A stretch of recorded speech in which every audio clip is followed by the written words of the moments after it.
Karibu kwenye habari za ulimwengu. Muungano wa kijeshi wa NATO umeanza kuchukua hatua za wazi kujiandaa na kile kinachoonekana kama kurejea kwa hali ya vita baridi, huku mvutano wa kimataifa ukiendelea kuongezeka kwa kasi. Hatua hizi zinajumuisha kuongezwa kwa bajeti ya kijeshi katika nchi wanachama pamoja na uwekezaji mkubwa katika teknolojia za kisasa za ulinzi na ujasusi wa kijeshi.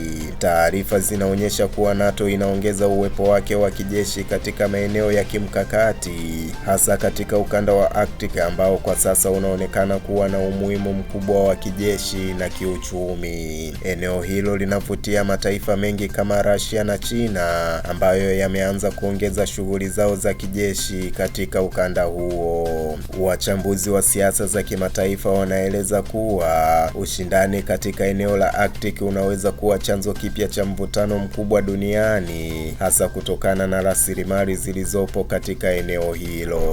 Mbali na hilo, NATO imeongeza mazoezi ya kijeshi ya pamoja kati ya wanachama wake, ikiwa ni pamoja na mafunzo ya kukabiliana na vita vya kisasa vinavyohusisha teknolojia za hali ya juu. Hatua hizo zinaonekana kama ujumbe kwa mataifa pinzani kwa NATO kuwa NATO ipo tayari kulinda maslahi ya wanachama wake katika mazingira yoyote ya kiusalama. Hata hivyo, baadhi ya wachambuzi wanaonya kuwa hatua hizo zinaweza kuchochea zaidi mvutano, kwani mataifa pinzani yanaweza kujibu kwa kuongeza nguvu zao za kijeshi. Katika upande mwingine, mataifa ya magharibi yanaendelea kusisitiza kuwa hatua hizo ni za kujihami na si za kuanzisha vita, ingawa tafsiri tofauti zinaendelea kutolewa na upande wa pili.